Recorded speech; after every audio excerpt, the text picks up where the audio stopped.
Hello guys, and welcome to my breakdown of ITT, where Asman has been an absolute baller. So this was a really fun event. I basically took Asman, and for a disclaimer, I didn't use the rule where you get back in miles away. I used the normal thing, so you can go out 6 and get back in 6 in Falcon, because I still think it's very, very good with just that. So without getting too much into it, we're going to cover it too much. We're going to go into the list. So, the list is Asman, Aeldari, Fugan, Jainzar, Lycus. Asman's with 5 Dire Avengers, Fugan is with 10 Fire Dragons, Jainzar is with 5 Banshees, with the Executioner, and the Fire Dragons have a Fire Pike. Lycus is with 5 Water Spiders. The 5 Water Spiders she's with has the Power Blades, because that's just a great combat profile. 2 to 5 Corsairs, the Wave Serpent for the Fire Dragons, 5 Dire Avengers as mentioned, a Falcon for the Dire Avengers, 10 Fire Dragons, 5 Banshees, and then 2 units of 5 Rangers, 10 Hawks, 2 units of 5 Hawks, and 2 units of 5 Water Spiders, 1 with the double gun and 1 with the Power Blades. Now, the structure of this list and how it should sort of work is between the Falcon and the Wave Serpent, you can apply a lot of first turn pressure, especially you can effectively deploy Fugan and the Fire Dragons into their home rune on a lot of them, and you can use the Rangers to prevent scouts from blocking that, and if you get first drop as well. So if you get first drop and first turn, you can get really big differential points with this list, which is something you'll see I managed to do a few times. So we're going to go into the rounds one by one. So round 1 is Grey Knights.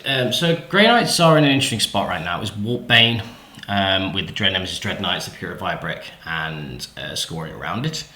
So this is before the new book. So this is before Purified, the reroll wounds and all that sort of thing. But they're one of those armies that you have to keep an eye on with Aeldari, because with 6-inch deep strikes and killing your pieces quite efficiently with Storm Bolters and Flamers, you do have to respect the damage that they can do. So, effectively, first turn, or first drop, I drop 5 Rangers to block the scout move from the strike, so they can't block that middle ruin. Then I basically ran it in. So I ran it in with a fair amount of stuff. So I basically used this Hawks as my second wave to dig stuff out of combat with Mortals, and be able to have that turn 2 pressure as well. So first turn, Lycus went and ran off, killed some Purifiers, charged them, killed a few more, and Jainzar and everything. Jainzar and Fugan went in and effectively killed all of the scoring around it and a Dread Knight. Now, Asman was a beast here. At one point, he tagged Asman with a Dread Knight. Can't do much about it. Fair enough. And Asman just swung and killed the Dread Knight. Just with his, with his attacks, just rolled a few dev wounds, and with the flip, it just killed the Dread Knights flat, which was super impressive from Asman. Then Fugan himself, he's very good, and he lines up quite well into the GK bodies as well, because his multi-shot profile with Sustain 2 can be quite violent into them. And effectively, I killed enough turn 1 that he couldn't really have much agency throughout the rest of the game. And I got lucky in a couple bits, a couple places, but he failed a 5-inch charge, so we couldn't tank shot Jainzar, so she got to fight first and kill a few more things, which is also very fun. And Asman kept running around and living and was just annoying. So this round was a 20-0, because the differential points here that you can force from the Aeldari when they get the first drop and when they get the first turn is quite exceptional, which is something that I've found happen quite a bit. Also, the idea with the first turn pressure, you can basically shoot both Asman and Fugan at a target, or different targets. They can both get back in, because Asman just re-embarks and Fugan uses the strat. And because Asman has that sustain naturally whilst he's within half range from the Dire Avengers, his shooting becomes very reliable with 2 stick rolling 1s and sustained, and then he can do the dev wounds with a flip. So, and then after that, he just becomes a good shooting profile and a good combat profile as well. So this round went well for us as a whole. We won the round, and the Grey Knights. I was happy to play the Grey Knights on Matrix, but the Matrix displayed they should line up to kill Grey Knight bodies pretty efficiently. So that was that one done. Round 2 is Leagues of Votann. I was told to push relatively early in this game, so before I started my first turn. So I deployed on the line. I deployed a Wave Serpent quite aggressively. So with the Star Engines, it could get into the land forts turn 1. If they deployed them there, and he did, he'd put 2 land forts behind his home ruin. So then I blocked the scout out with ranges. Then I Star Engines the Wave Serpent up, got quite a good roll on the Star Engines, disembarked the Fire Dragons, and killed 2 land forts and a Sagittar. This was a risky split fire here, but it's not as unreliable as you'd expect with the with the ignore cover, because the ignore cover does help this quite a lot. So I basically went ignore cover and sustained, and with the rerolls to wound and stuff, and with Fugan basically auto doing 2 hits, 2 wounds. That basically meant that I killed the 2 land forts relatively easily, and I just fired 2 fire dragons out of just to see what could happen. Also because they couldn't quite get into the ruins, so I had to fire at a Sagittar around the corner, and they managed to kill the Sagittar. And then after that, I deployed.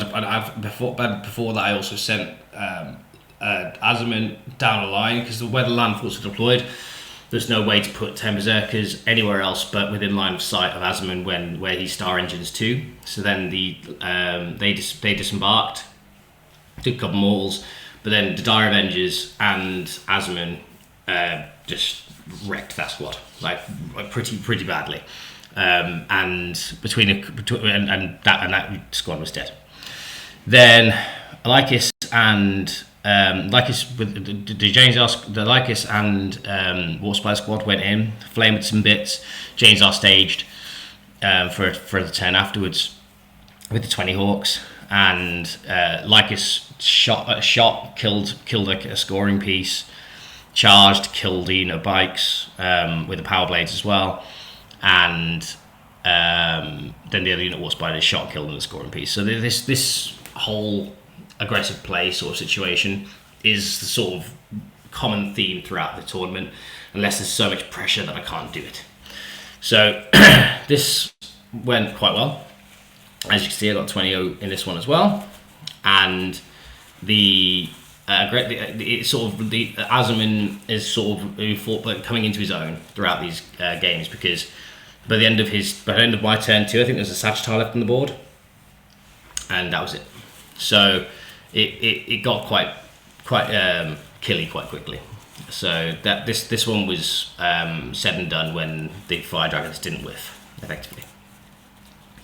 Round 3 was against Jamie Chapman from Mind Goblins with Chaos Cults. This one, I didn't want this matchup really. It's one that they can definitely just, if they send everything and tag everything, it can be quite bad. But luckily Jamie hadn't played the matchup before, so he didn't send everything at me. He gave me 1 unit a turn, which then meant with endgame scoring I could play for a small win, which is what I did. I killed 1 Curse Brick at a time. I focused on getting rid of those pieces, and Azerman just kept running off and was annoying. Azerman's unit does an absolute number to an Accursed Brick, which is what I discovered quite quickly. Especially when you use Aeldari to +1 to wound something and then shoot 1,000 shots at it, it does die quite quickly. This one was quite an interesting game, and I think in other circumstances this could be quite a heavy loss for me. But luckily it went better than I could have hoped, so that was good. Round 4 was Martin Cooper's Recon Guard. So this one I was a bit concerned about. Again, it's not one of the matchups that I wanted, but we had 2 effectively pairing princess armies. So we had the Drakari and the Aeldari, so I had to play something I didn't really want a couple of times. But that's okay, because Aeldari are pretty good, so they can always keep it relatively close if given certain circumstances. So Martin basically aggressively screened out with Catachans to use the Flamers and their reactive moves quite violently and stop me from doing what I want to do. But effectively with Asman coming out and come back in, with Fugan going out and come back in, and with some, and with Lycus, I basically showed Lycus but killed like 50 guardsmen. So Lycus died in return, but like 50 guardsmen were dead, which gave me a foot forward because he didn't send the rest of it with it. So again, he didn't like throw everything at the Eldar. Eldar are one of those armies that if you give breathing room, they will sit there and score and kill and rack up points, which is exactly what happened here. Azemin whiffed into whiffed. He's rolling with 6s with rerolls, but he didn't roll any. So, but he tried to do a few devs to Dawn, and he didn't. Janesar managed to kill the Dawn the turn afterwards, and effectively I managed to keep his primary quite low, and I managed to keep my primary quite high, and effectively playing for that 10-10. But obviously, if he just puts everything out in the middle, I think I just lose, which is something that I could see happening because I could only ignore cover on one thing at a time. But luckily, he didn't show me enough things to make that matter too much, because the ignore cover strat on Azemin's unit was really good. Like, they were killing 15 to 20 guardsmen a turn and then getting back in. So they were very good in this matchup. So I think without them, this could have spiraled quite badly. Even if even without sending it, it could probably definitely turn into 6 or 7 territory. But luckily, we kept it close. We got the he got bomber turn scoring, but that was something I couldn't control, and we managed to keep it to a 10-10. So that was fun. And he also scored very well on secondaries. That recon list is very good with secondaries because it was so many pieces and so much agency into doing so. So yeah, it was a great game. And so we'll move on to the last round. Worldies, I played my own teammate Davey. So Davey is using the list where if you end within 9 of a Rhino, they can disembark, which he did, and it was quite effective really. It was quite effective on paper. So he disembarked a unit of 10 Berserkers into the gap that I planned to disembark stuff into, which was quite annoying, but very clever. So I had to basically I had to try and find a way to open up his position in a different way. So luckily I knew this quite early on. If I positioned everything else first and then went into this would have been pretty rough. He did tell me you could do it, I just forgot. It was a mistake, guys. It happens. But effectively then I was like, okay, I can still do quite a lot of damage here. So I managed to deploy the 5 warp spiders with plunging fire onto the big rune in the middle, and then I managed to kill quite a lot of stuff. Considering there wasn't a lot of stuff, considering there wasn't loads of stuff to shoot. Like I charged with, I managed to get a charge off with Janesar. I managed to get a charge off with Fugan. Like, it was quite a lucky charge. Because he just disembarked out 12 and charged, because he's still got 6 attacks. It's 5-4-3, which will kill. Which basically means I opened the position with the warp spiders so that I had places to charge in, and then Azemin just ran off somewhere, killed some spawn and some goremongers, and got back into the transport ready for next turn. And effectively, the first turn I killed 20 berserkers, some spawn, some 8-bound, and put some damage on a couple of units, and then blocked out a lot. So there wasn't really many places he could go. And then he tagged a few units, but then the second wave of Hawks come in and untag everything. The same thing happens again, and it was over after that, I think. But with Azemin and Fugan having a second activation was huge, which was really, really big. And in some games, I just let the fire dragons die because you don't need them. Because if you kill enough turn 1, you can sort of, use that to your advantage and save CP and use it elsewhere. Or you want to get a charge off with Fugan to really put the nail in the coffin. And if you fail the charge, you just get back in the transport anyway, because you've moved your 12 out of the transport. The transport's moved up next to them, so if they fail the charge, they can get back in. If they don't fail the charge, if they fail the charge, they can get back in. If they don't fail the charge, they can go off and do some more damage. So, yeah, this was a great game. It was one of those games where Dave was trying to find ways into the game after losing that amount of stuff, but it was one of those games where it sort of spiraled after that, which went to a 20-0. And yeah, that's effectively my ITT run to keep it quick and short and simple. I'm going to be doing another video on my WTC run. That'll be coming out shortly as well. And then after that, I'm going to be doing a little bit of a masterclass on Aeldari, a play. So this is going to be based off, we're going to be basing this off UKTC because that's what most of you guys play.